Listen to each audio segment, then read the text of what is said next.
Nagpakalasa na sila dito sa kanilang Stage 8 Tour of Luzon 2026. Makakasabay pa kaya si Tyler dito dahil naiwan na siya sa ahon.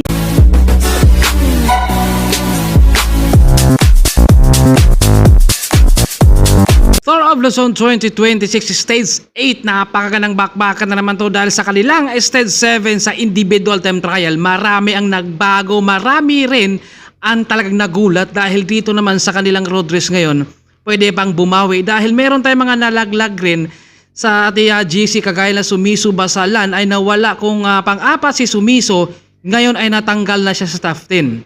Standard Insurance talagang sila yung mga talagang magkakasunod rin sa mga Team 7-11 sa team classification at sa kanilang Stage 8 abangan natin kung makakaagaw ba sila, umaagaw ba nila yung kanang team classification o talagang makakuha sila ng stage winner din dahil napakaraming naghahangad talaga pero dahil 4 minutes at saka lamang kasi nung ating mga LCW sila yung talaga yung namamayagpag, sila yung talagang nagdidipinsa. Marami talagang gustong sumubok sana sa ating Stage 6 kung hindi naghabol doon ang mga team Go for Gold dahil dalawang team 7-11 doon sa harapan kailangan lang tumulong.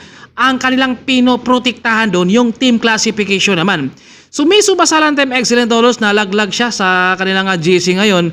Kumbaga siya ay nasa pang-apat sana pero talagang pagdating ahon, kumbaga yung 228 kilometers, talagang nawala na siya at tuluyan talaga siyang hindi nakapasok talaga. Ryan Tugawin, isang veteranong rider na kung saan talagang grabe yung kalang rimatihan ni Ivan ng LCW. Pwede pa kayang bumawi? Pwede pa dahil marami pa tayong mga stage 3 na aabangan at pang-anim na itong si Tyler Hanin, yung Team Excellent Noodle sa isang import na sa pang-anim na siya sa individual general classification. Napakahirap na siguro agawin na itong dalawa na si Nikita Solcinco ng LCW plus nandyan pa si Yusip Alrifai Abraham. Kumbaga silang dalawa talaga ang nangunguna, magkakasunod ang talagang magkakampi at sumunod naman itong si Corpus pangatlo, pang-apat naman itong si Habi Anton at Ronald Kita ang pang-5, pang-6 naman itong si Hanay na si Douglas, pang-7 itong si Nash Lim at Rustom Lim naman ang kasunod at si Jung Won Hu at ito si Raihan Mauladan Muhammad. Kumbaga dito siguro sa ating Stage 8 ang gagawin siguro ng mga kanya-kanya mga team rito, baka stage winner na lang siguro. Pero natin alam kung ano mga discard nila rito dahil pwedeng pakawalan rito dahil yung kanilang ruta ay pagudpud to Paway Church. Kumbaga matinding bakbakan na, meron silang 153 kilometers. Kumbaga matinding dipinsahan, kanya-kanya mga discard yan sa kanilang mga team. Kumbaga kailangan meron ka lang isang destination talaga kung ano ang kukunin mo dahil hindi mo rin pwede kunin lahat yan. Kapag iniisip mo sa isang team na meron kang gameplay na team classification ng ating kunin ngayon, yun lang talaga. Dahil kapag ikaw ay nag-isip pa ng iba, baka hindi mo pa makuha rin. Kagaya ni Mervin Corpus, tulad nating sinabi, siya ang nasa malapit na mag-champion na Pinoy dahil kasunod siya ni Dayong Jo. Yun nga lang napasama siya sa breakaway. Kumbaga, although hindi naman talaga niya inasahan plus rumimati siya, kaya yun, talaga nakuha naman niya yung Sprint King. Yun nga lang, yung overall talaga doon siya nawala at hindi siya nakapasok. Hindi niya inasahan na mapunta siya doon at nandito mga Team Standard Insurance na kung saan talagang hindi rin sila naghiwalay kumbaga Go for Gold, kumbaga 7-11, Standard Insurance, sila yung magkakasunod sa team classification. Kumbaga dito naman mag-iisip din sila dito kung ano ang gameplay na rin dito kung doon ba sila stage winner o talagang team classification muna dahil malaki rin ang premyo natin sa ating team classification. Kumbaga sa individual mahirap talagang kunin muna yan dahil napakatindi talaga itong mga LCW. Sila yung nangunguna, talagang grabe yung ginawa sa umpisang laban pa lang sa stage 1. Dalawa kaagad. Kumbaga ito si Yusuf Abraham talagang nagpakitang gilas, pati yung kanyang kakampi talagang hindi na nakahabol pa ang mga Pinoy pero kayang habulin yun sana kung hindi nga nagkakabantayan ang mga Pinoy to Pinoy. Ganun talaga dahil sa Pilipinas, hindi yung ating bansa ang pinag-uusapan kundi yung ating team pagkatapos ng talagang karira. Kumbaga, yun ang talagang medyo nailang lang tayo konti gawa ng sa ibang bansa kasi ang pinaglalabanan talaga ay yung bansa nila. Sa atin naman, yun ang pinagkakaiba natin dahil team. Rito ang pinaglalabanan. Kaya talagang alam naman natin na mahirap talaga tayong manalo. Pero kapag tayo naman ang nagtutulungan kaya dyan, hindi talaga mananalo ang mga taga-ibang bansa. Siyempre, magtulungan tayo. Yun nga lang, dahil dito ay team ang pinag-uusapan at ito, abangan natin yung kanilang stage A to Pagod Food to Pau White Choice. Kaya napakagandang bakbakan na naman yan dahil yung mga iba na malayo sa GC, sila ang babanat dyan. Kung baka ang mga team go for gold siguro, dahil sila ang nangunguna sa team classification, malamang baka sila ang magpropordikta pa dyan sa kanilang fourth man rin na kumbaga usap-usap sila dyan kung sakaling 7-11 ang dalawa, nasa harapan, nasa breakaway, malamang habol dyan ang go for goal. Dahil hindi na pwedeng pagbigyan. Dahil sa ating stage 6 nga, ay talagang nakaagwat na ng 10 minutes Yun nga lang, dalawa ang team 7-11 sa harapan. Kaya hindi na pwedeng hindi sila tutulong dahil maaagaw. Kaya ang ginawa nila, tumulong sila para nang lumapit hanggang sa dumikit hanggang sa inabot. Talagang meron talagang gameplay rin. Hindi mo talaga pwedeng kunin na yung iba. Kailangan lang meron kang destinasyon. Kung team classification lang, yun talaga ang talagang iisipin mo na dapat yung fourth man ay hindi talaga kayo maghihiwalay. Kung makasama-sama kayong tumawid, halaan nyo yung mga bumabanat. Dahil alam nyo naman na talagang marami ang gustong lilipad dyan sa peloton yung mga malayo sa GC. Yun naman ang babanat. Kaya abangan natin kung dito sa ating stage 8, makakabawi pa ba kaya ang ibang team rito dahil si Tyler na lang ang naiwan dito sa individual classification dahil si Sumisu nga ay talagang kumalas nga siya sa ahon sa 228 kilometers. Grabe din talaga yun Yun ang kanilang laban na mahirap talaga kapag wala kang endurance na ensayo, medyo talagang alanganin ka. Kumbaga sa 150, maisip mo talaga na kalas na ako dito pero lumalaban sila at dito si Tyler handa pa rin siyang talagang makikipagbakbakan.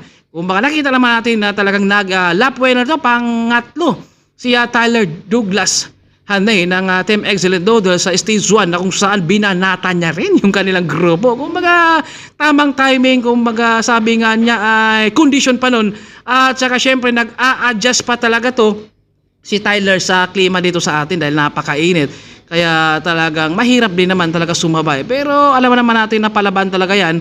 Si Tyler talagang alamin natin ng mga susunod na laban pa. Kaya sa stage 8 napakahirap talaga mga laban yan. Maraming gustong babana talaga lalo na yung mga malayo sa GC. Kaya syempre ang mga LCW naman dito yung tatlo talaga yung tatlo talaga ang talagang hindi yan maghihiwalay sila. Syempre, mas malakas ito si Javi Anton na umusad sa ahon kaya pwede pa talaga na si Corpus dito maiwan. Pero abangan natin kung ano yung mga kanya-kanyang discard nila rito dahil syempre matinding 7-11 parang nandito sila, tatlo sila magkakasunod-sunod sa general classification sa individual. Kaya marami pa talaga ang mangyayari. Meron tayong mga natanggal, meron namang talagang umangat, merong bumaba sa JC. Kaya pwede pa talagang bumawi ang mga ibang team. Kaya napakagandang laban to, Pagod Food to Paway ang ating laban ngayon. Kaya abangan natin ang mga susunod pa na laban natin. Kaya dito nagkakabanatan na sila sa unti-unti na silang pinapakalas na yun ni Tyler. Kaya naghabol na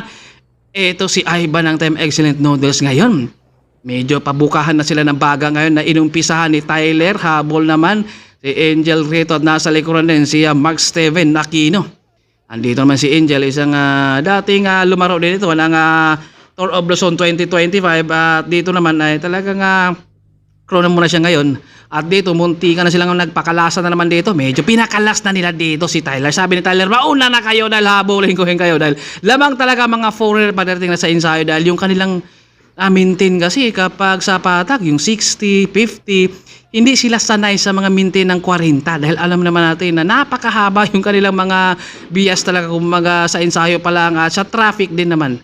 Kumbaga doon talaga sila nasasanay din na paglabas ng bahay nila ay talagang yung maintain nila ay matutuloy-tuloy at talagang masasagad din talaga nila hanggang finish line. At dito talagang pinapakalasan nila si Tyler. Sabi ni Tyler, sige una lang kayo, habulin ko rin kayo mamaya dyan. Ito na si Justin Angelo at si Ivan, napakalasan sila ditong tatlo. Kumbaga, abangan din natin to sa mga Tour of Luzon, sunod naman 2027. Kung baka sakaling meron din ito na makakalaro rin, I think, kay Ivan o kay Justin, dahil naman ay nagsisipag din ito sila sa pag-ensayo. Kaya, siyempre, ang puhunan mo lang talaga sa bilang isang siklista ay sipag, tiyaga, pusigido sarili at dapat huwag ka talagang tamarin para ikaw ay mag-success sa sarili mo. Dahil kapag ikaw ay tinamad ay, siyempre, talagang mahirapan ka rin naman. Kapag ikaw ay magpangarap, kailangan lang talaga ay talagang magpupursige ka para matupad yung pangarap mo. Kaya abangan natin kung sino ang talagang stage winner dito sa ating stage 8 dahil napakahirap din naman talaga yung kanilang laban ngayon, gawa ng napakaraming gusto sana mag-stage winner. Pero nahirapan din naman gawa ng marami din kasi ang naghabol. Hindi ka talaga basta papakawalan lang dahil tumutulong rin ang ibang team, lalo na kapag nakita nila na uy, marami kayo dyan, di pwede tayo magpapabaya dito kahit meron tayong kakampi dyan, tapos kailangan na natin gumawa ng diskarte rito dahil syempre dito calculated na to nila dahil alam na nila kung ano yung mga ginagawa nila. Kapag ikaw ay protektahan mo yung team classification, yun talaga ang protektahan mo. Kapag is this winner ang gusto mong kunin, yun rin naman ang gusto mo sa team. At dito naman siya, idol natin, receive sa'yo, idol, masasagad na kaya hanggang finish line ito. Baka lasan talaga sila dito sa ahon. Kanina pa yun sila nagkakabalatan.